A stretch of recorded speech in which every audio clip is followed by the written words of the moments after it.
everyone, Joshua Hanlon here, and I'm with Simon here at Brick Live in Birmingham, England, and we have some of his brick-built board games here. So these are all made out of Lego pieces, and we're going to be showing you this one in the middle here. So if you want to give us the name of this game and then just give us kind of an overview of the rules, then we're going to play a game of it. Yeah, this is commonly called Viking chess. It's Hnefatafl in Viking, at least I hope it's roughly that. So it's a forerunner of chess, and actually anyone that knows chess will find it a little easier to learn because all the pieces move just like the rook, so they can go in straight lines until you reach the edge or an opposing piece of some description. However, the goal of the game and the capturing is very different. So the goal of the game for white is to get his king from the center of the board to one of the four corners, and no other piece is allowed to land on those color squares, and the king itself is also on a tan square. Now all the pieces, as I said, move the same, but instead of landing on a piece to capture it, it's actually about sandwiching the piece between two of yours. So if white made a move like this, for example, then the black piece can capture white by sandwiching and removing the piece as that. Okay. And that does apply against the pieces, the squares you're not allowed to move into, hence why the center one's also important to remember. And you can trap the white piece against the tan square and win the piece that way. The king itself, the object of the grey pieces here, or as I would call it black, the grey pieces have to trap the king itself to win the game so that he can't escape the board. Obviously, it can be achieved by surrounding the king itself on all four sides, so you would have them on all the different squares, but if he's on the side of the board, obviously that reduces it to just three so that the king is immobilized. It's possible to immobilize the king with other pieces with him to a point where there's no legal move for white, or that it's obvious that white now has no way of winning the game.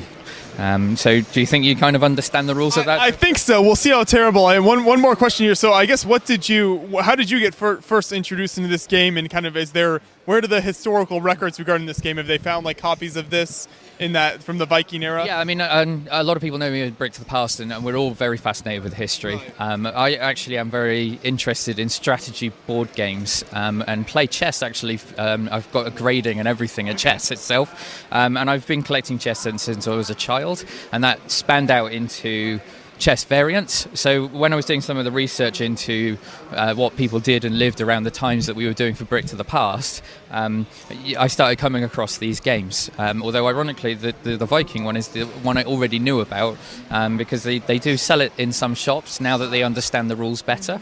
The difficulty they've always had, the one you're looking at the moment, it's a Roman game which they found with different board sizes, different types of pieces, and there are lots of descriptions as to how they were played within text. So it's very hard to piece them together, and generally what they think is that there were slight variations according to where you were or whatever. Okay, sort of home rules or something like you might have with Monopoly or something like today. Yeah, and it led into this game that we're looking at now with these pieces, and there are lots of variants on this game, and actually it involves different sized boards and different numbers of pieces and formations, but all of those are spanning out from what they believe from this particular game itself. Okay. Yeah.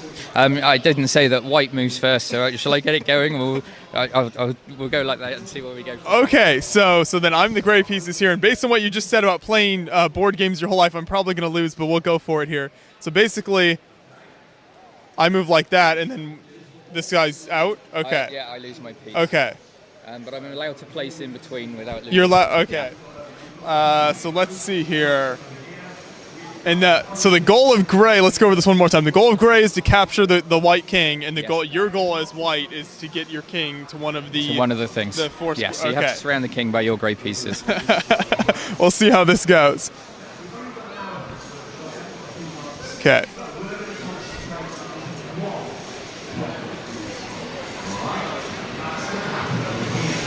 So you can capture that piece you've Okay. Yeah. So how long does this typically take, would you say? Is there a game?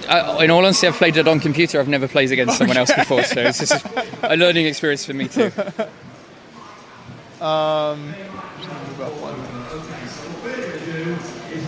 And at this point, in all honesty, the game's going to finish in 2 moves. The king's either going to go here or he's going to end up here, and you can't block both routes. So that's true. Okay. Yeah. Well, we'll play it out so we can see how this. So you can't. I'm going to go there. Yeah. So. Okay. See now I feel like I'm going to lose. I can get to this square on this move. Yeah. If anyone who's watching who's interested is screaming out what you should do, they'll be looking at, put it here. But actually, you can... you're going to lose. Right. It's just sort of a repetitive. That's why sacrificing the pieces early on makes more sense. So I'm sorry, Joshua. No, that's fine. But No, I just new to it too, so it was fun. So thank you so much. Yeah. Thank you. I just wanted to show brick built Lego games here. I think that's something unique at a convention. So it's fine that I lost. So I'll give you an exclusive. My plan is to do backgammon itself next time, which will give you some hints as to the period of history Brick to the Past have chosen. So there you go. Yeah, very cool. Well, thanks for playing with me. I appreciate it. Good job winning. Congratulations. Thank you.